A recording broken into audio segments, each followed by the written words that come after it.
다른 분들은 이 앞에 다 나와서 찬양하고 들어가는 시간이 오래 걸려가지고 박수를 오래 치는데 그 자리에 착 앉으시니까 박수가 너무 금방 끝났네요. 우리 다시 박수하겠습니다. 감사합니다.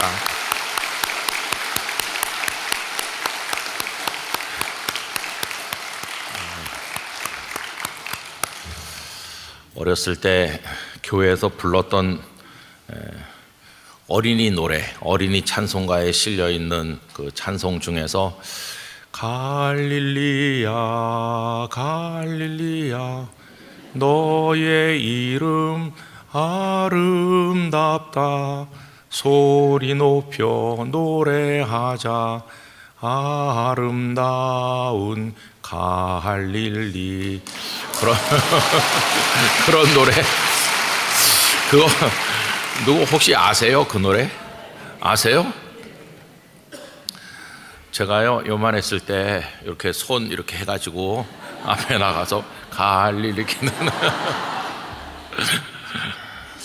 그래서 그런지 왜 그런지 하여튼 갈릴리라는 이름이 참 이렇게 저한테 정겹게 다가왔는데 1990년 그 3월 18일이 제가 부산에 한 32살 만 젊은 나이에 담임 목사 간 날이거든요. 가서 조금 있으니까 이제 그 교회 장로님들께서 새파란 목사가 왔는데 목사님 그 성지순례 갔다 오시는 게 어떻겠어요? 그래가지고 참 그러기가 쉽지 않죠, 그죠? 그런데 장로님들이 저를 3주 동안 성지순례를 보내주셨어요. 그래서 보고 싶은 게 참 많았죠. 예루살렘도 보고 싶고 뭐 보고 싶은 게 많은데 제일 보고 싶은 곳 중에 하나가 갈릴리는 어떻게 생겼을까 하는 것이었습니다. 여러분 요즘에는 사람들이 디지털 카메라가 그땐 없었을 때인데 그 후에 디지털 카메라가 나와가지고 막 찍어서 이렇게 하고 그다음에 요새는 뭐 다 사방에 올리잖아요. 본인이 찍은 사진을. 그래서 요즘에는 인터넷만 검색하면 갈릴리도 볼 수 있고 뭐 다 앉아서 볼 수 있는데 그때는 그냥 그런 게 없었어요. 그리고 그때만 해도 성지순례 갔다 온 사람이 아주 드물어 가지고 그 교회 어느 장로님이 성지순례 교회 건축 설계하시는 분인데 갔다 오신 분이 계셔 가지고 그 갔다 온 분이 완전 천연 기념물 같이 귀했거든요. 그래서 이분이 그 슬라이드 사진을 만들어서 성도들 모아놓고 강의도 하시고 다른 교회도 초대받아 가지고 성도들 모아놓고 그 슬라이드 보여주면서 설명도 하고 그랬던 시절이었습니다. 그러니 가서 실제로 본다고 하는 게 얼마나 제 마음에 흥분이 되던지. 그래서 이제 그 갈릴리에 갔는데 갈릴리가 우리는 뭐 바다 이렇게 말하지만 사실은 그냥 뭐 호수 같은 거죠. 근데 거기 이제 약간 야트막한 등성이, 그 등성이에 올라가서 이렇게 앉아 있으니까 그냥 한눈에 이 끝에서 저 끝까지 쏙 들어오는 겁니다. 잔잔한 호수죠. 뭐. 거기 앉아서 우리 같이 갔던 일행들이 이렇게 가만히 있으니까 그냥 뭐 다들 말이 없어졌어요. 다들 뭐 웃고 떠드는 사람이 없이 사진 찍는 사람도 없고 다 앉아서 그저 한참 동안 그냥 내려다보고 있었습니다. 근데 그때 아마 사람들 마음속의 상상은 제각기 다양했을 것 같습니다. 저는 그 갈릴리를 이렇게 내려다보면서 그 길거리를 걸으셨을 예수님이 생각나고 또 거기 가면 꼭 하는 게 그 배를 타게 해가지고 거기서 이제 여기 풍랑 일어났던 그 얘기도 설명하기도 하고 내린 다음에 반드시 가는 게 베드로 고기인가 하는 진짜 맛이 없어요. 맛이 없는 고기인데 이상한데 고기가 하여튼 뭐 좀 그래 감칠맛은 우리나라 생선 같진 않더라고요. 근데 하여튼 베드로 고기라고 또 그것도 튀겨서 주고 뭐 하여튼 뭐 이렇게 해서 주는데 그것도 먹고. 근데 지금도 그때 생각이 많이 납니다. 그 언덕배기에 올라가서 이렇게 내려다보던. 그래서 제 아내와 함께 우리 은퇴 한번 가서 그 성지순례 한번 가보자 그런 얘기를 이제 하곤 했는데 갈릴리는 그런 곳이에요. 예수님께서 터덜터덜 먼지 풀풀 나는 길을 걸으시면서 이 동네 저 동네 다니셨죠. 우리에게 익숙한 마을들이 얼마나 많습니까? 그렇죠. 가버나움부터 시작해서 뭐 그 갈릴리 주변에 많은 동네들이 있는데 그 예수님의 채취가 느껴지는 것 같고 예수님의 웃는 모습도 눈에 보이는 듯 상상되는 곳이 갈릴리거든요. 근데 우리 영락교회 와 보니까 갈릴리 찬양대가 있는 거예요. 여러분, 갈릴리 찬양대는요 아무나 이렇게 체험할 수 있는 찬양대가 아닙니다. 왜냐하면 오후 찬양 예배 오는 분만 갈릴리 찬양대를 만날 수 있고, 일부에서 오부 사이에만 왔다 가시는 분은 영영 갈릴리를 못 가보시는 거예요. 그러니까 찬양 예배 많이 나오셔야 돼요. 찬양 예배 많이 오셔서 같이 예배하면 우리 갈릴리 찬양대가 찬양하는 거 같이 은혜를 받을 수 있습니다. 참 귀하죠, 그죠? 감사드리고요.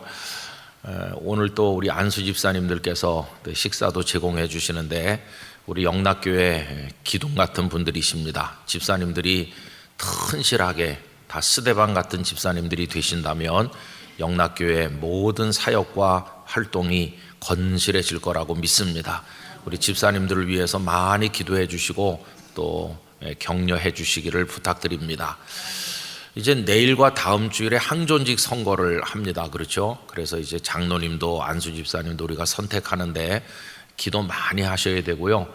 그 다음에 또 걱정되는 거는 투표를 안 하는 분이 많아요. 근데 여러분 꼭 오셔서 투표를 하셔야 됩니다. 지난주에 별로 광고를 많이 못했어요. 왜냐하면은 그 광화문에 가는 것 때문에 마음이 분산돼 있었는데 다 연락하셔서 영락교회 세례교인은 내일 하여튼 다 와서 교회 소중한 일꾼을 뽑는데 투표해야 된다. 그래서 여러분들이 꼭 투표해 주시기를 바랍니다. 저는 대상자가 아니니까 제 이름을 쓰지 말으시고 그래서 참 우리 교회 귀한 일꾼들이 많이 선택되기를 바랍니다. 제가 늘 성장하면서 아쉽게 생각했던 거는 집에 저 혼자만 있다는 것이었어요. 그때만 해도 뭐 집집이 애들을 뭐 5명, 7명 뭐 아무리 못 낳아도 3명은 낳고 그다음 형, 동생, 뭐 누나 뭐 그러 다 있는데 저만 달랑 아버지, 어머니, 나 이렇게 세 식구니까 이게 제일 마음에 늘 그래요.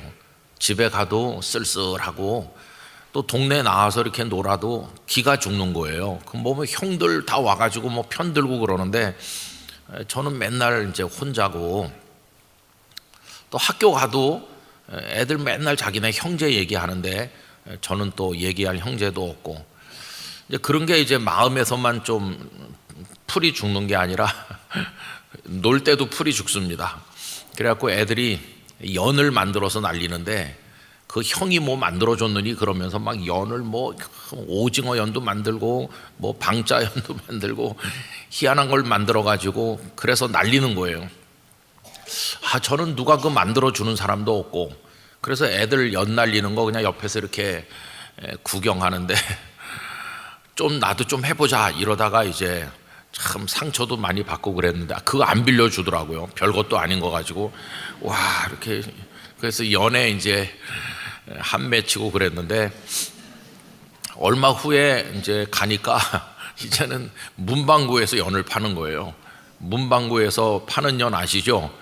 문방구에 가서 돈 내고 이제 어머니가 돈 내고 연을 사줬어요. 너도 연 날려봐라. 근데 이게 집에서 만든 연은 굉장히 튼튼하고 또 줄이 길어가지고 높이 올라가고 막 그래요. 또 어떤 애들은 거기다 뭘 이렇게 발라가지고 줄을 막 아주 날카롭게 해서 다른 아이 연을 막 끊어먹고 그래요. 근데 문방구에서 파는 연은요 그냥 종이가 얼마나 얇은지 하늘하늘하고 그래갖고 이제 조금 떠오르면 그 줄을 잡고 골목으로 뛰면 찢어져요. 얼마나 연이 연약한지. 그래서 참 그 연 때문에 어렸을 때 철없을 때 이제 그랬던 생각이 납니다. 또 그 형 있는 애들은 골목에서 안 해요. 저 같은 애는 이제 골목에서 엄마가 멀리 가지 말라고 하니까 위험하다고 그냥 하는데 큰 형이 있는 애들은 뚝방에 가는 거예요. 저 안양천 뚝방에 가가지고 그 뚝방에서 막 널 날리고 그러는데 그런 게 참 부럽고 하더라고요. 근데 여러분, 연을 날리려면요, 기본적인 게 있어야 돼요. 우선 기본으로 연이 있어야 되는데, 그 연이 날아오르려면 최소한 두 가지가 있어야 됩니다. 하나는 바람이 있어야 됩니다. 바람이 없으면 아무리 이렇게 해도 이게 공중으로 떠오르질 않아요. 밀어 올리는 바람이 있어야 되고, 그 다음에 또 하나가 뭔지 아세요? 아주 상식적인 거, 연줄이 있어야 되는 거예요. 연줄.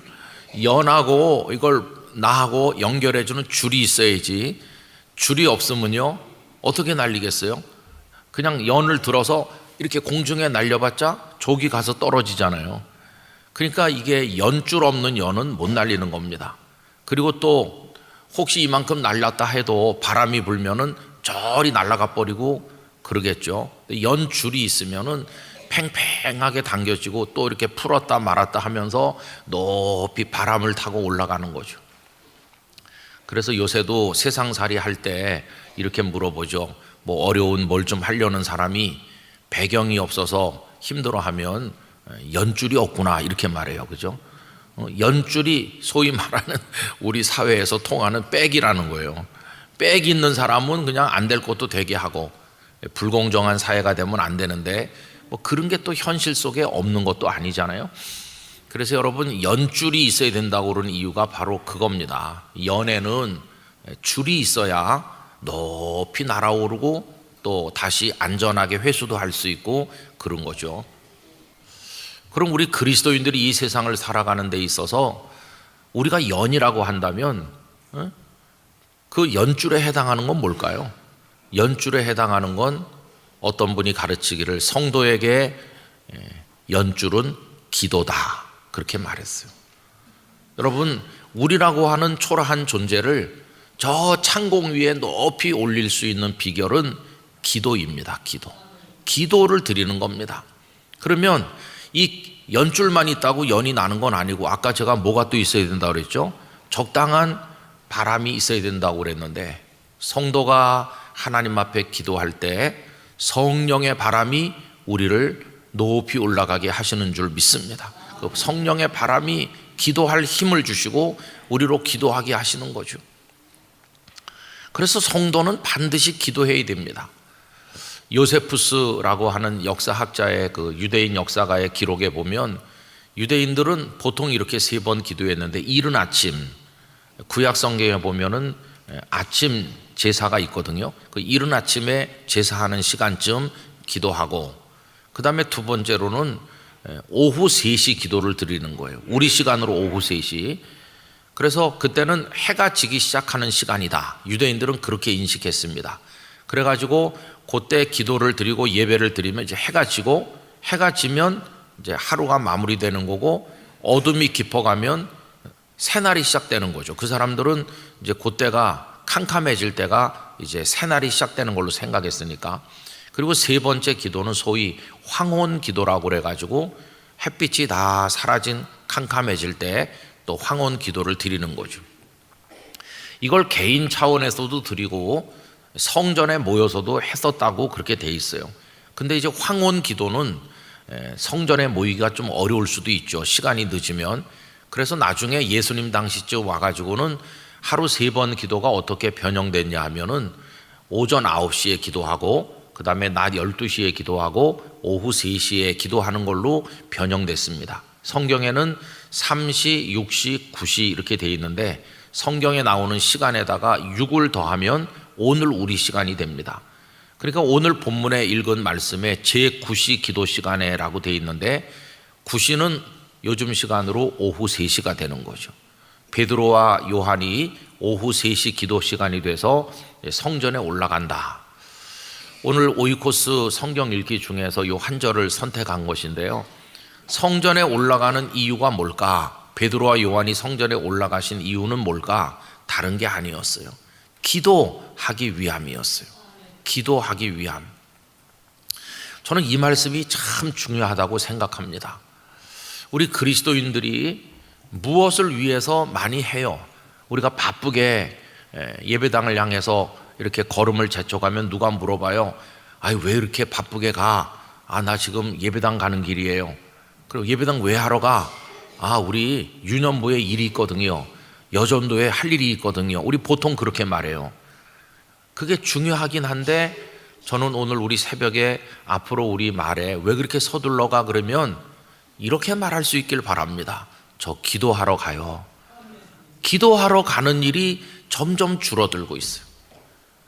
교회를 오는 많은 성도들이 교회 오는 가장 큰 이유 중에 하나가 예배하러 옵니다. 예배 참석하러 와요.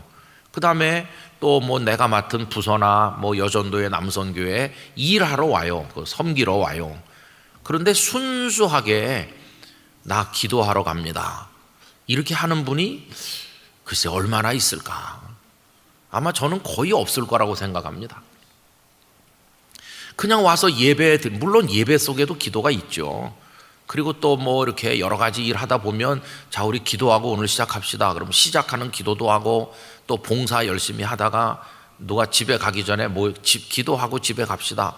뭐 그 기도를 하긴 하죠. 그러나 그런 거 말고 그냥 나의 영혼을 다 송두리째 하나님 앞에 올려드리기 위한 다른 거 없는 순수하게 기도만을 위해서 나 교회당에 갑니다. 이게 얼마나 우리 삶에 소중한 건데, 근데 우리가 너무 바쁘고 또 힘들다 보니까 기도하러 예배당에 가는 일이 많이 없어졌어요.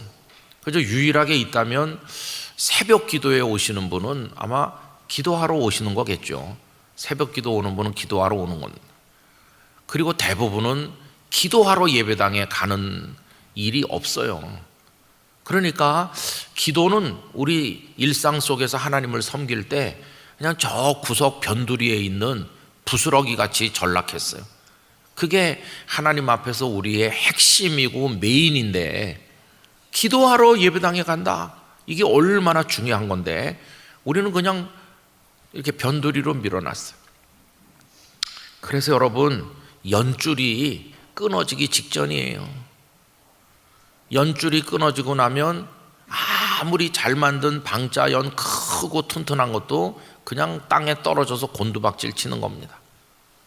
내가 아무리 학식이 많고 경험이 많고 출세를 했어도 하나님께 연결되는 그게 기도의 줄이 없으면 나는 그냥 추락하는 거예요.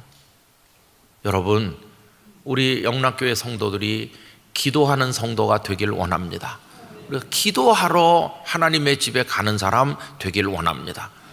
요 근처에 사셔서 출근 퇴근 시간에 근처를 지나가는 분이 있다면 한 10분만 일찍 오셔서 예배당에 들려서 요 베델 기도실은 언제나 열려 있으니까 기도하고 가는 거, 이거 정말 놀라운 축복이에요. 저도 사실 개인적으로 이런 생각이 들 때가 있습니다. 내가 좀 새벽 기도는 뭐 당연히 오는 거지만 더 깊은 기도를 위해서 내가 저녁에 교회당에 와서 기도하면 좋겠다. 몇 번은 해봤어요. 그래서 운동 삼아 집에서 저녁에 걸어가지고 여기까지 와서 베델에 들어가서 이렇게 기도를 혼자 해본 적도 있어요. 그러면 아무도 아마 없으실 거야 이렇게 생각하는데, 이렇게 베델 기도실 문을 열고 한 8시, 9시 그때 오면은 한 몇 분이 꼭 계시더라고요. 저 뒤에도 앞에도 이렇게 불도 컴컴한데 그런 분들 보면 참 가슴이 감격스러워요. 우리 영락교회 성도 중에 공식적인 기도 모임도 아니고 그런 이 시간에 오셔서 누군가가 기도하는구나. 그렇게 기도를 드리다가 가면은 참 기쁜데 뭐가 너무 많아요. 저녁에도 보면은 뭐 무슨 집회, 무슨 뭐 모임, 그래가지고 저녁이 조용한 날이 별로 없어가지고 이걸 잘 못해서 참 아쉽죠. 그래서 기도하는 시간이 필요하다, 이런 영적인 아쉬움을 느낄 때가 많이 있어요. 근데 오늘 베드로와 요한은 오후 3시에 지금 기도하러 제9시 기도 시간에 성전에 가는 겁니다. 그때 이분들의 목적은 딱 하나예요. 기도를 위해서 올라가고 있는 거죠. 아니, 예수님의 제자식 돼 가지고 그 유대인들이 하는 관습을 받아들였냐? 유대인들이 3시 9시 뭐 이런 기도를 하니까 6시 9시. 근데 이 사도들은 유대인들이 하는 관습을 거부하지 않았어요. 그 시간에 유대인들도 기도하러 올라가니까 이들도 그 시간에 기도하러 올라가는 거예요. 여러분, 우리 속에 하나님을 향한 기도가 날마다 풍성해지기를 원하고요, 우리 영락교회가 기도하는 교회가 되기를 원합니다. 이분들이 기도하는 그 시점을 우리가 좀 주목해 볼 필요가 있어요. 사도행전 1장에 예수님 승천하시잖아요. 그리고 다락방에 이들이 모이셨잖아요. 모여가지고 하신 게 뭡니까? 기도였습니다. 근데 기도가 보통 기도가 아니죠. 오로지 기도하는 겁니다. 여러분 1장 말씀 한번 펴보십시오. 14절, 1장 14절 우리 다 같이 읽어보실까요? 여자들과 예수의 어머니 마리아와 예수의 아우들과 더불어 마음을 같이하여 오로지 기도에 힘쓰더라. 그냥 기도에 전념하는 거예요. 기도가 목적이고 기도 외에 다른 건 하지 않고 기도 외에 신경 쓰지 않고 오직 기도만 했어요. 오직 기도. 그런데 그 기도하던 끝에 어떤 역사가 나타났습니까? 오순절 성령께서 불같이 바람같이 강력하게 임하고 그분들이 성령 충만해졌어요. 그때나 지금이나 성령에 사로잡히고 충만하게 되는 비결은 기도인 줄로 믿습니다. 오로지 기도할 때 성령님의 사람이 됐어요. 성령님의 사람이 되니까 사람이 변했습니다. 문 걸어 닫고 숨어 있었던 제자들, 그 전엔 예수님 모른다고 하던 그 제자들이 이제는 광장에 나가 순례자 그 많은 사람들 앞에 예수님이 부활하셨다고, 우리가 증인이라고 베드로 사도가 담대하게 외쳤어요. 그랬더니 하루에 3,000명이 회개하고 믿고 돌아왔어요. 그런데 참 놀라운 얘기가 있습니다. 회개하고 돌아온 이 사람들이 한 게 뭘까요? 다른 게 아니라 오로지 기도하는 것이었어요. 여러분 한 장 넘겨서 2장으로 가보실까요? 2장 41절 42절 다 같이 읽겠습니다. 그 말을 받은 사람들은 세례를 받음에 이날의 신도의 수가 3,000이나 더하더라. 그들이 사도의 가르침을 받아 서로 교제하고 떡을 떼며 오로지 기도하기를 힘쓰니라. 아멘. 거기 42절이 우리 눈길을 끌죠. 그들이 사도의 가르침을 받았다. 사도들이 그들을 모아놓고 여러 가지 가르쳤어요. 가르침 중에 하나가 뭡니까? 여러분들 예수님을 믿고 우리 형제가 된 거 축하하고 축복합니다. 이제 여러분들이 할 일이 있어요. 우리가 뭘 하면 되겠습니까? 했을 때 그 가르친 것 중에 하나가 오로지 기도에 힘써야 됩니다. 이걸 가르친 거예요. 그래서 그 42절 끝에 그 세례받은 사람들이 오로지 기도하기를 힘썼다는 거예요. 그럼 이렇게 가르친 이유가 뭐겠습니까? 사도들 본인들께서 다락방에 모여 오로지 기도하다가 성령의 강림을 받았고 능력 있는 그리스도인이 됐으니까 그들에게도 그 비법을 알려주는 거예요. 여러분들도 우리처럼 주님을 더 뜨겁게 믿으려면 오로지 기도에 힘써야 됩니다. 아시겠어요? 오로지 기도하셔야 됩니다. 이러니까 그 세례받은 많은 성도들이 오로지 기도하기를 힘쓴 거예요. 사도들이 기도했습니다. 그리고 하나님의 능력을 경험했습니다. 그리고는 나중에 믿게 된 그들에게 또 오로지 기도하라고 가르쳤고 그들이 또 기도했어요. 사실 사도들의 그 오로지 기도하는 모습의 원조는 누구실까요? 예수님이시죠. 예수님은 메시아 사역을 하시면서 그냥 제자들 먼저 보내시고 산에 가서 홀로 기도하시고 늘 이른 새벽에 기도하시고 새벽 기도, 밤 기도 예수님께서 먼저 하셨어요. 그리고 겟세마네 동산에서는 땀방울이 핏방울 될 때까지 진짜 오로지 기도하는 거죠. 전력을 다해서 진액을 다 짜내서 기도하셨어요. 그게 예수님이 기도의 원조입니다. 그 기도의 모습을 제자들이 배운 거겠죠. 다락방에 와서 그들도 오로지 기도하고, 그리고 이 3,000명 믿은 사람들에게도 당신들도 기도해야 됩니다. 그들도 오로지 기도하는 거예요. 그럼 이때 베드로와 요한은 어떤 상태입니까? 성령에 충만한 사람이 된 거예요. 능력 있는 그리스도인이 됐어요. 그 정도 하나님의 은혜 가운데 있으면 더 이상 기도를 안 해도 될 것 같은데 그게 아닙니다. 이분들은 그런 놀라운 하나님의 역사를 일으키는 주님의 종이 된 상태에서도 오늘 본문에 보면 또 여전히 제9시 기도 시간에 성전에 올라가는 거예요. 여러분, 은혜 충만했다고 기도를 쉬어도 되는 게 아닙니다. 교회가 부흥한다고 기도를 더 이상 안 해도 되는 게 아닙니다. 부흥하면 부흥할수록, 은혜를 받으면 받을수록 더 꾸준히, 더 열심히 하나님 앞에 기도를 드려야 되는 것이에요.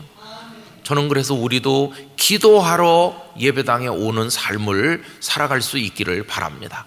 거리가 멀고 어려운 분들은 어떻게 해서든지 시간을 정한 기도를 해보세요. 여기 3시, 6시, 9시 기도가 있는 것처럼 우리가 율법적으로 될 필요는 없지만은 그래도 내 마음을 하나님 앞에 드리는, 그게 연줄이니까, 하나님과 나를 붙들어주는 끈이 되는 거니까, 그래서 시간을 정해서 하나님을 배움으로써 하나님과 내가 연결되어 있다고 하는 것을 나도 확인하는 것이고 하나님께도 고백하는 것이고, 그래서 이런 기도 생활이 반드시 필요하다 하는 것입니다. 성경이 우리에게 보여주는 가르침은 의외로 단순한 겁니다.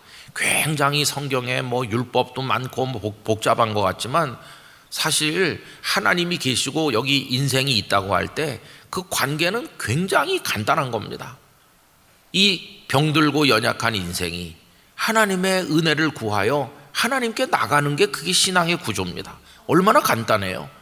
두 손 들고 가든지 눈물 흘리며 가든지 탄식하며 가든지, 하나님 나를 좀 살려주세요, 그렇게 가는 겁니다. 그게 곧 기도의 몸부림이죠. 그죠? 그러니까 기도는 신앙생활의 아주 기본이고 또 기본입니다. 근데 이 기본이 우리에게 어려워지고 있는 이상한 신앙의 왜곡 현상이 우리에게 나타나는 거죠.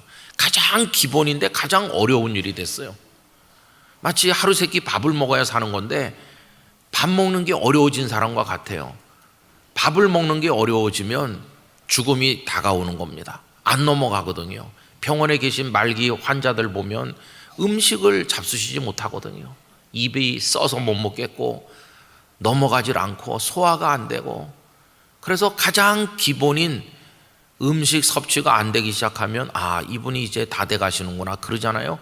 근데 성도가 기도가 어려워져서 기도를 못하게 되면 이제 이게 영적 생명이 다 돼 가는 거예요. 그래서 이건 굉장히 심각한 것입니다.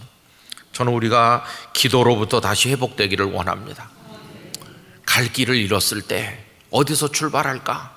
일이 꼬여서 어디서부터 풀어야 될지 모를 때, 내 마음이 무질서해지고 무너졌을 때, 감정의 격정을 진정을 못 시키고 분노하고 내 마음이 상해서 아픔을 겪을 때, 도대체 삶이 무의미해 보이고 허망할 때, 날 사랑하는 사람이 없는 것처럼 외롭고 탄식밖에 나오는 게 없을 때, 모든 게 이렇게 무너져 갈 때 어디서 다시 시작해야 될까? 저는 분명히 믿습니다. 기도에서 다시 시작하는 겁니다.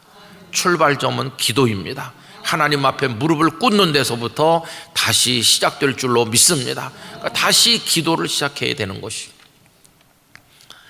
우리 선배들 다 기도했어요. 여러분, 을사보호조약이 맺어져서 우리나라의 국권을 빼앗기고 외교권도 다 뺏겼을 때 우리 선조들이 요 덕수궁 앞에 대한문 있잖아요. 그 대한문 앞 광장에 나와서 하나님 앞에 기도했습니다. 나라가 무너져 가는 걸 보면서. 6.25 나기 한 달쯤 전에 우리 이 예배당이 건축된 건데, 예배당 건축의 기쁨도 없고 코앞에 다가온 전쟁을 예견하면서 한경직 목사님은 성도들 모아서 구국기도회를 눈물로 하나님 앞에 올렸습니다. 그 기도가 하나님 들으셔서 전쟁이 났지만 한반도를 방어하지 않는다던 미국이 정책을 바꿔서 3일 만에 안전보장 이사회가 소집되고 전격적으로 유엔군 파병이 결정됐는데, 저는 하나님의 응답이라고 믿습니다. 1979년 박정희 대통령이 시해되는 사상 초유의 생각도 못할 일이 일어났습니다. 대통령이 살해당한 거예요. 그때 나중에 김일성이 그때 침략 못한 걸 너무도 아쉬워한다고 그러잖아요.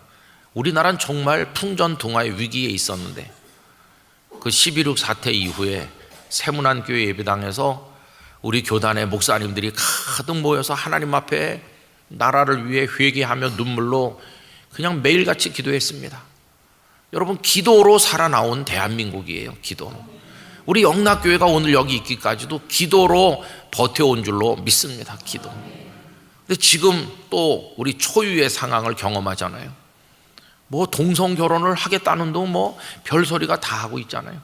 정말 지금 우리 뭐 해야 될까? 기도밖에 없어요. 기도. 하나님 앞에 기도하는 거예요.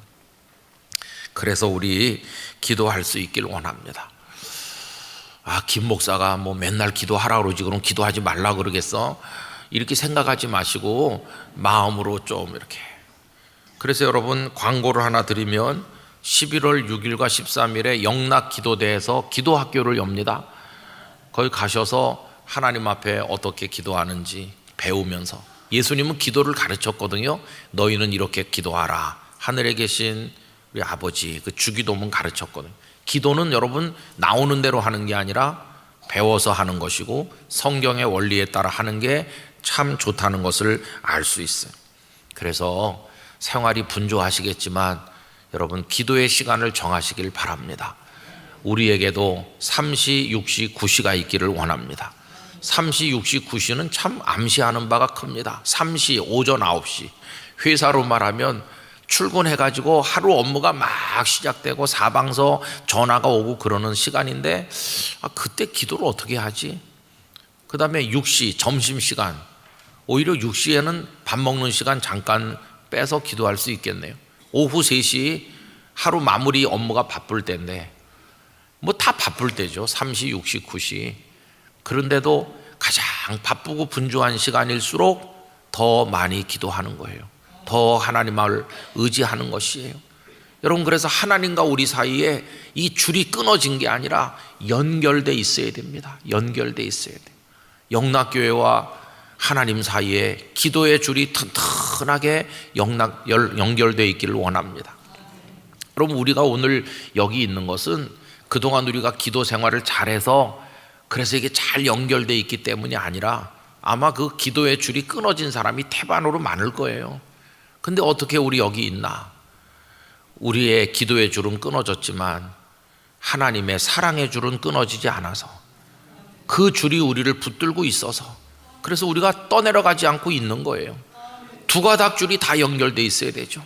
하나님에게서 내려오는 사랑의 줄이 우리를 꼭 묶고 있고 우리가 올려드리는 기도의 줄이 하나님과 우리를 연결시켜야 튼튼한데 하나는 끊어져도 그나마 버티는 건 하나님 우리 손 놓지 않았기 때문이 이제 우린 더 기도해야 됩니다. 그래서 여러분 기도하러 성전에 올라가면 하나님은 놀라운 역사를 허락해 주실 줄 믿습니다.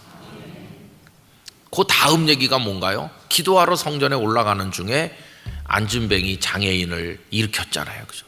기도와 기도가 계속 연결될 때 하나님은 그런 사람을 통해서 말씀도 전하게 하시고 능력도 행하게 하신다 하는 걸 알 수 있잖아요. 최고의 교육은 기도하는 모습을 보여주는 거라고 생각합니다. 최고의 교육. 아마 성도님들의 부모님도 우리 어머니 정말 기도 많이 하시다 가셨어, 그런 마음에 담고 계신 분이 계실 거예요. 축복의 어머니를 받은 겁니다. 저희 어머니도 서너시 되면 매일 일어나서 기도했던 모습이 제 마음에 남아있어요. 왜소한 몸집에. 그렇지만 그래도 기도하는 건 대단히 강한 어머니였어요. 여러분 275장 찬송, 날마다 주와 멀어져 그 크신 사랑 버리고 방탕한 길로 가다가 다시 돌아옵니다. 왜요? 어머니 기도 못 잊어. 나 집에 돌아갑니다. 어머니 기도 못 잊어. 새 사람 되어 살려고 나 집에 돌아갑니다. 자식이 말을 듣지 않아도 어머니가 기도해 놓으면 그 어머니 기도 못 잊어서 어머니 하늘 날아간 다음에라도 그 자녀가 하나님 앞에 돌아올 것입니다. 최고의 자녀 교육은 기도하는 아버지, 기도하는 어머니가 되는 것입니다. 그래서 우리는 어떤 가정에서든지 교회에서든지 어디서든지 기도해야 돼요. 여러분 오늘 말씀 한 절을 꼭 기억하시기 바랍니다. 기도하러 성전에 간다. 기도를 위해서 간다. 기도는 부수적인 다른 일 하다가 중간중간 조금 하는 게 아니라 기도가 전부이다. 기도가 목적이 돼야 된다. 기도하러 하나님 앞에 엎드리는 시간이 있어야 된다. 그걸 마음에 새기면서 우리 모두가 새로운 다짐으로 기도하는 성도 되기를 바라고 하나님께서 성도님들의 기도에 응답해 주시기를 축복합니다. 우리 교회가 기도를 통해 건강하고 어둠의 세력을 물리치는 아름다운 교회가 되기를 간절히 축원합니다. 기도하겠습니다. 거룩하신 하나님 아버지, 기도하다가 성령의 충만함을 입었습니다. 능력자가 되어서 말씀을 전하니 3,000명이 회개하고 세례받았습니다. 그들에게도 또 기도하라고 가르쳤더니 이들도 오로지 기도하는 성도들이 되었습니다. 거기서 만족하지 않고 사도들은 또 제9시 기도 시간에 기도하러 성전에 올라가고 있었고, 그들을 통해서 안진뱅이 장애인이 일어나는 역사가 이어졌습니다. 기도에서 기도로, 기도에서 기도로, 하나님의 응답에서 응답으로 그렇게 복음의 능력이 나타났습니다. 주님, 저희들의 기도의 줄이 연약해지고 끊어져 있는 것을 긍휼히 여겨 주시옵소서. 다시 무릎을 꿇게 하여 주시옵소서. 모든 게 혼란스러울 때 출발점이 기도임을 알게 하여 주시옵소서. 저희에게 성령의 바람을 허락하여 주시옵시사. 저희의 기도가 하나님을 향해 오르게 하여 주시옵소서. 연줄 끊어진 자처럼 곤두박질 치는 게 아니라 기도를 통해 하나님께 연결된 사람으로 살아가게 하여 주시옵소서. 오늘도 이 새벽에 기도회를 위해서 식사를 대접하시는 안수 집사님들 축복하시고, 찬양을 올려드린 갈릴리 찬양대를 사랑해 주시고, 안내 봉사 수고하는 모든 분들, 주방 봉사자들에게 하나님의 은총을 내려 주옵소서. 아버지 하나님, 아름답던 나뭇잎들이 다 떨어져 낙엽이 되는 11월입니다. 우리 인생도 언젠가는 낙엽처럼 떨어질 때가 있음을 알게 하사 하나님 앞에 겸손하도록 은혜를 주옵소서. 한 분 한 분의 삶에 축복하시되, 연로하신 어른들부터 태중에 잉태된 생명까지 영락교회 모든 성도들을 눈동자와 같이 보호하여 주시옵소서. 11월 한 달이 스산한 한 달이 아니라 복되고 아름다운 주님과 동행하는 하루하루가 되게 해 주시옵소서. 11월에 대한민국을 지켜주시기를 원합니다. 미국 대선의 영향을 받을 수밖에 없는 나라입니다. 이 나라를 굳건하게 세워주시기를 원합니다. 정치적 재판들이 이루어지는 때입니다. 이 나라가 혼란스럽지 않도록 도와주시기를 원합니다. 북한이 파병을 하고 아들들을 총알바지로 내모는 어려운 일이 벌어지고 있는 때입니다. 저 북한을 살려주시기를 원합니다. 평화로운 복음 통일이 앞당겨지게 해주시기를 원합니다. 오늘 아침 우리 중에 함께 하신 하나님을 찬송합니다. 저희 한 사람 한 사람을 붙들어 주시옵소서. 이제는 구주 예수 그리스도의 은혜와 하나님 아버지의 사랑과 성령님의 교통하심이 기도로 다시 시작하여 나가기를 원하는 모든 성도와 우리 교회 가운데, 이 나라 이 민족 위에 영원히 함께 하시기를 축원하옵나이다. 아멘.